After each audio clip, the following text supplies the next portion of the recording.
I've always admired that hat. Hello, Jess. Since you won't be needing it anymore, would you consider bequeathing it to me? How dare you? It is a formal execution. I would like to look my best, you know. There's a pity about all this. I was looking forward to seeing you futterwacken. I was rather good at it, was I not? I really do love that hat. I would wear it to all the finest occasions. Hey there, it's Mark, and welcome to a positively exciting new episode of RT Essentials. This one is bound to leave you feline fine, especially if you're one of the many Illurophiles out there. It means lover of cats. Didn't my hysterical puns already give that away? Oh boy, let's not be shy about how much we love our furry little friends. After all, research has shown that cat owners have better psychological health, are less prone to stress, and form stronger human relationships than those without pets. So let's dispel all those awful things I say about crazy cat people. I will try my best to have no more puns for the rest of this episode, but they're just so perfect. Today we celebrate the most iconic and recognizable felines to ever grace the silver screen. Now there's no lions, no tigers, no jaguars. We're talking traditional house cats, the live action, and the animated versions. So without further ado, let's dig in. These are the most legendary kitties in cinema. Puss in Boots.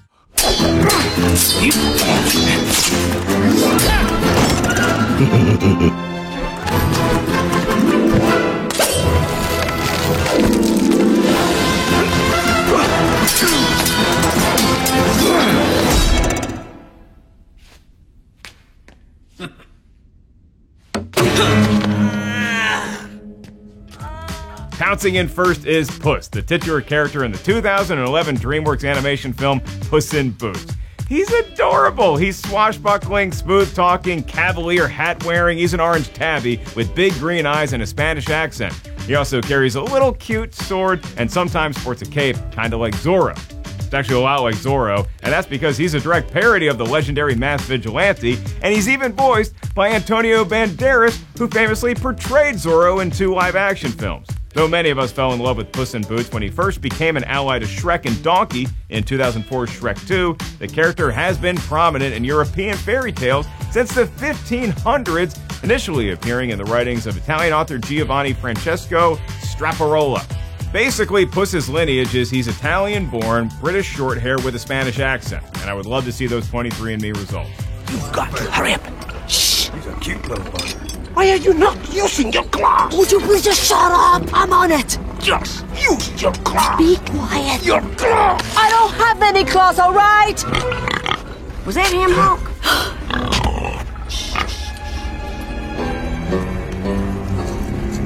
There. Sleepy, sleepy, big fat pig. For the films, Puss was based on the real cats owned by director Andrew Adamson and effects supervisor Ken Bielenberg. And once Banderas was on board, the animator studied the actor's live-action Zorro flicks for insight into how Puss should be depicted. Banderas chose to use a deep, breathy voice for Puss as opposed to the high-pitched approach that was originally intended. This was because they wanted to give the effect of a lion trapped in the little body of a cat. His choice helped the filmmakers reimagine the character in a new way, a tiny creature who pays no mind to his physical size and limitations and instead leads a grandiose existence. The Caped Cat Crusader was such a scene stealer in Shrek 2 that the heads of DreamWorks almost immediately decided to develop a film that focused on Puss's origins, which spawned the first solo Puss in Boots feature, directed by Chris Miller and written by Tom Wheeler. The film was a commercial and critical success and spawned a television spin-off series and a sequel, yes, set for release in December 2022. Long live Puss in Boots. Mr. Tinkles, Cats and Dogs. You are all fired. That's right. Fired. Go home now.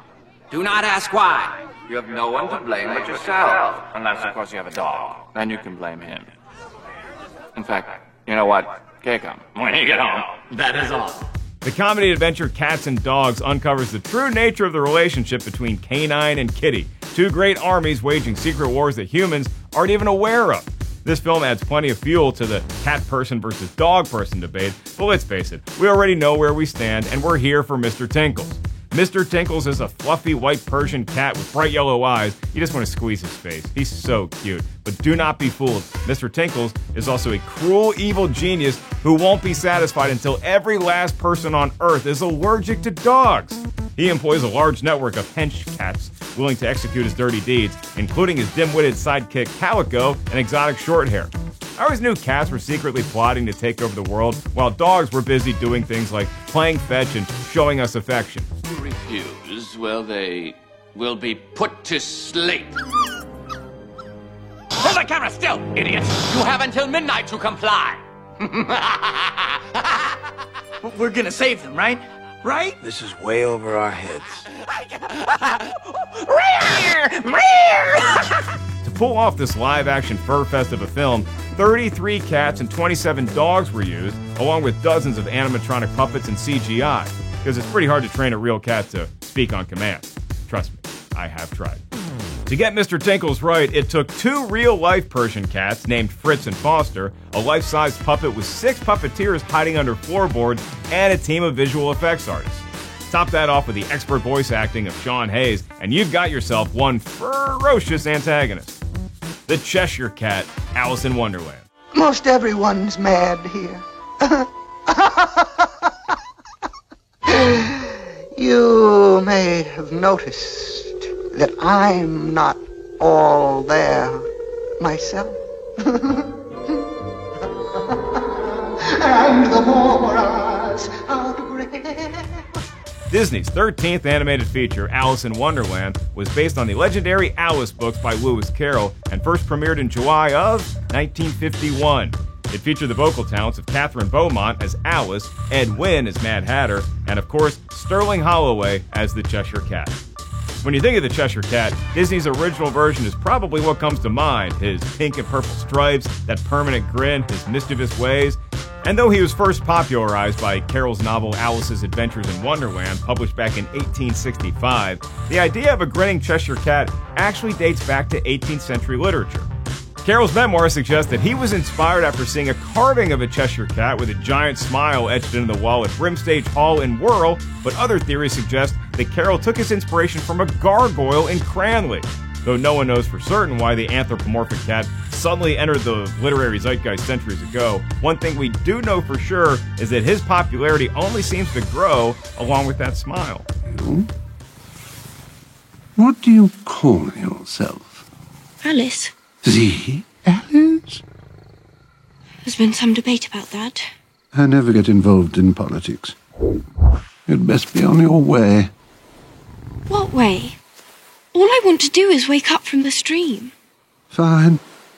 I'll take you to the Hare and the Hatter. But that's the end of it. In 2010, Tim Burton and Walt Disney Pictures released their reimagined live-action version of Carroll's works. The film was praised for its visual style and special effects, and ended up grossing, get this, over $1 billion at the worldwide box office, becoming the 5th highest grossing film of all time, which is numerical evidence of society's overwhelming love for cats. Alright, that might be a stretch, but I do believe the Cheshire Cat played a large role in that film's success.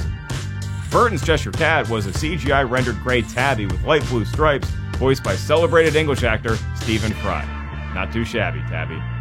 Sassy, Homeward Bound, The Incredible Journey. I was just curious. Like my mother always said, curiosity killed the dog. Sassy, can you pull those things out? I'll try.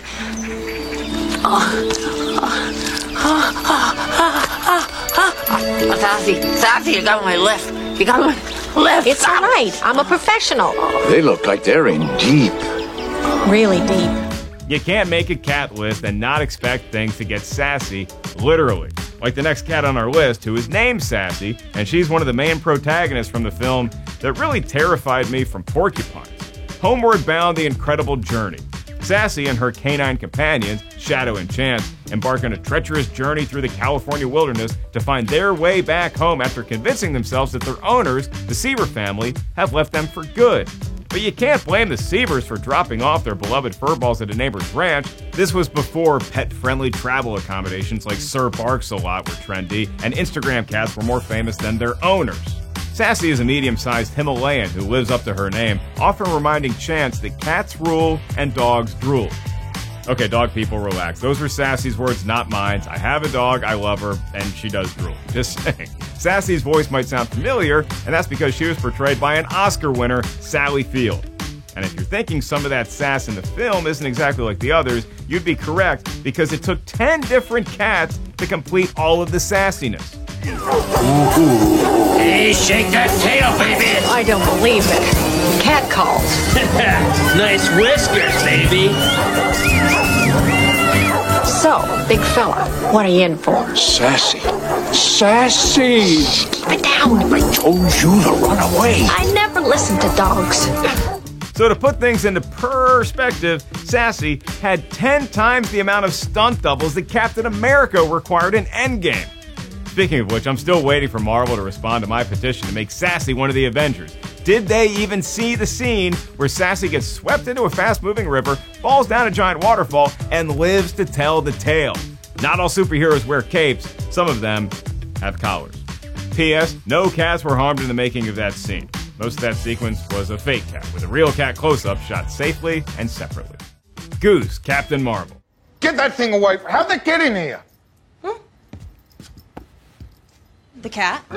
This isn't what you're afraid of, is it? That's not a cat. That's a flirkin. A flirkin? Mom? Okay, so Marvel may not adopt Sassy, but they did give us Goose, the breakout superhero from the 2019 film Captain Marvel. On the surface, Goose resembles your typical orange tabby house cat, but trust me when I say this, you do not want to get on her bad side. That's because Goose is actually a flurkin, and flurkins are dangerous aliens with hidden tentacles that can shoot out of their mouth and swallow up large objects. They can also lay hundreds of eggs at a time and produce an insane amount of offspring. In the films, Goose shares a strong bond with Carol Danvers, aka Captain Marvel, played by Brie Larson, but in real life, Goose is played by Reggie, a stunt cat, Gonzo, Rizzo, and Archie, who would fill in for Reggie at certain times. And for the insane shots, like that whole Goose shooting tentacles out of his mouth thing I mentioned before, it was a CGI cat that was implemented. Goose and Danvers are an impressive on-screen duo, but off-screen, Larson has a severe cat allergy. So many of the scenes require the use of a stuffed cat. That was a close call, huh, Goosey? Huh? Those bad guys still in there somewhere. Oh, mother! And serious efforts were made to reduce Larson's screen time with Reggie and the other kitties. In an interview, Larson exclaimed, "It's weird how you can train and get your body to do insane things, but allergies are kind of hard to stop." Allergies aside, Goose became an internet sensation immediately with the trending Goose the Cat hashtags on social media and tons of fan art circulating the internet. Okay, hear me out. A Sassy and Goose solo Marvel road trip movie. Come on, who's not paying to see that? Jinx, Meet the Parents. Oh! Oh! Oh! Oh! Oh my god. Jinxie, no! Psst! Oh! Jinxie, no! Oh my god. Next up is Jinx, more formally known as Mr. Jinx, the Himalayan hero from the Jay Roach comedy Meet the Parents. Jinx is the pride and joy of Jack Burns, a retired CIA agent and a Vietnam War veteran who strongly dislikes his daughter's boyfriend, Greg.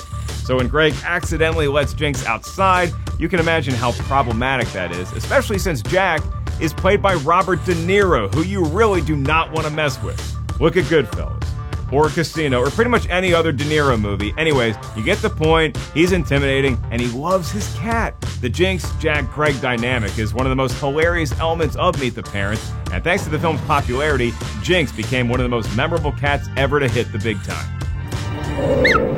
Oh, God. Dad! Whoa. Jinx. Oh. Jinx, don't do it. Jinxie, Jinx, no. don't do it. No! No! Jesus! Moses! Hold on! Hold on! Moses, hold on! I'm not saving you! Jinx was played by two different Himalayan cats, Bailey and Misha, in case one of them wasn't cooperating, which happened pretty often because Himalayan cats are a notoriously difficult breed to train. While filming, De Niro grew to love Bailey and Misha, and he'd carry treats in his pockets to feed them in between scenes. He also wanted to train the cats himself, but that would have been too time-consuming. I'm not gonna lie though, I'd pay a lot of money to see behind-the-scenes footage of De Niro training a difficult Himalayan cat.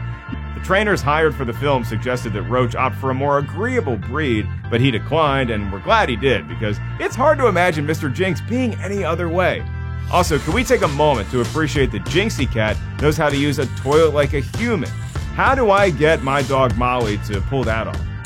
Snowbell, Stuart Little. The humiliation. I'm gonna kill you! Oh, dear. Come back here!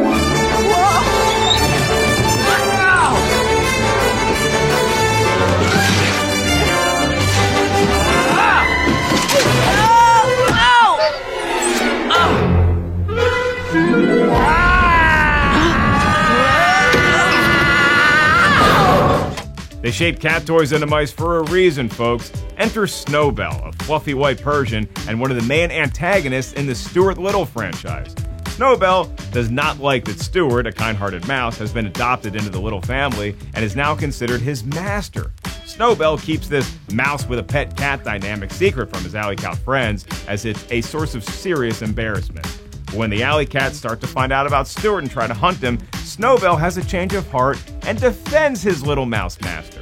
In order to get the cats to move and look in the right direction, the trainers used laser pointers.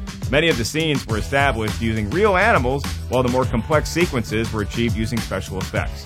Also, this is one of those talking animal movies where their mouths move in sync with the dialogue, so that was CGI, and I hope you knew that.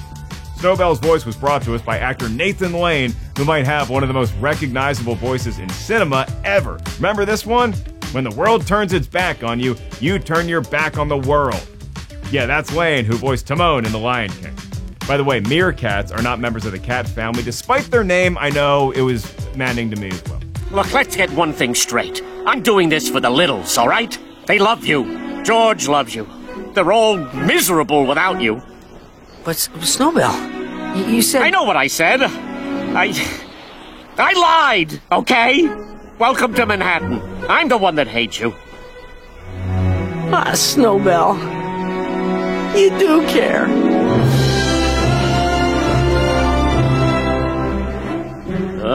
Yeah, okay, that's enough. Back to Snowbell. His character was based on a cat that director Rob Minkoff had in his home during childhood, and after shooting was complete, Minkoff actually adopted the cat that played Snowbell. Well, one of the 5 cats that actually played Snowbell. And thanks to the popularity of the Stuart Little films and the immense love for Snowbell, the Persian cat breed became even more popular in Europe and America. Binks, Hocus Pocus. You're my kitty now.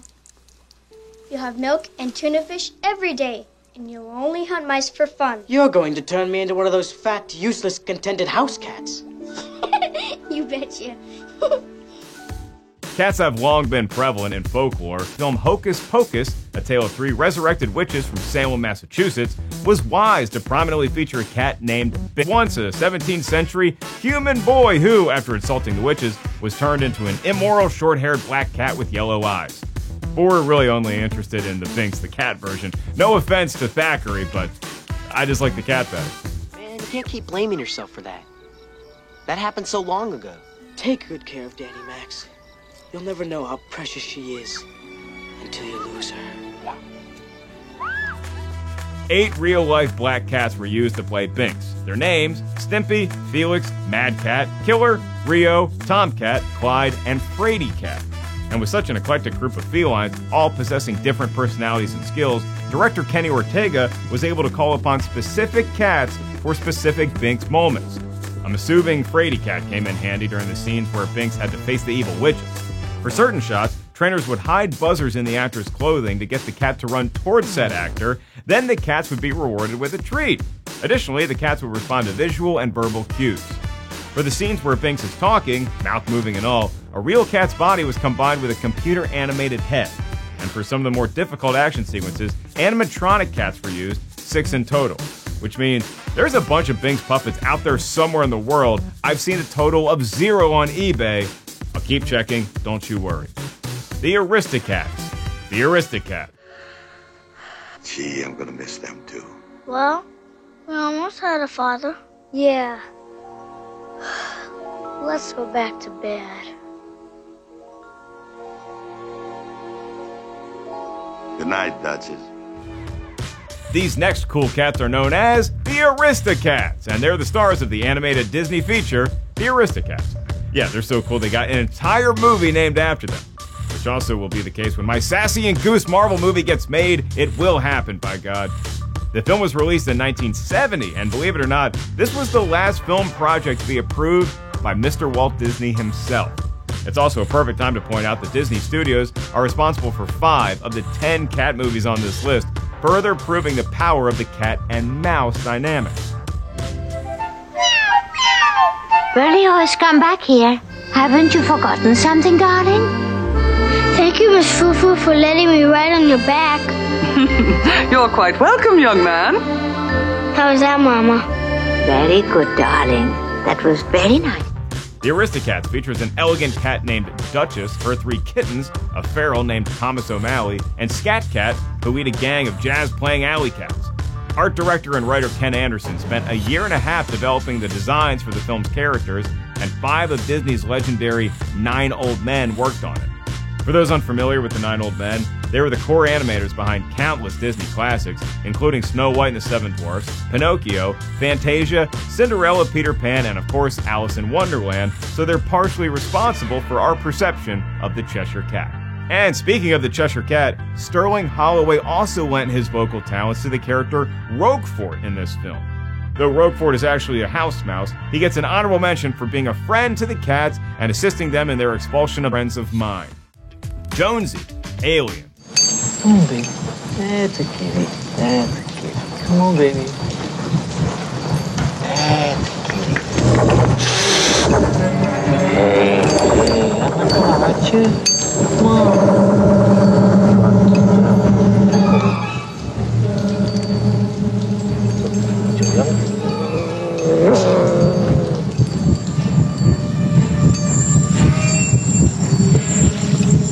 1979 sci-fi horror film Alien, directed by Ridley Scott and stars Sigourney Weaver and my close personal friend Tom Skerritt.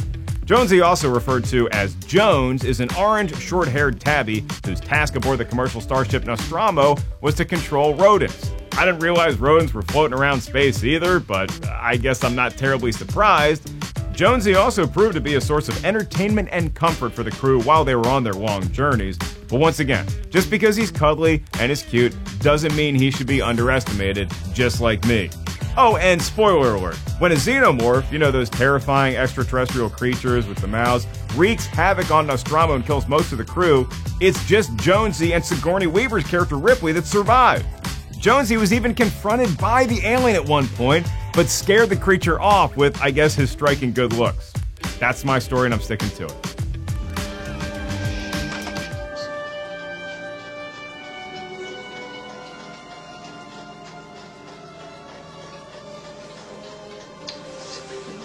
All right, it's nice to see you too.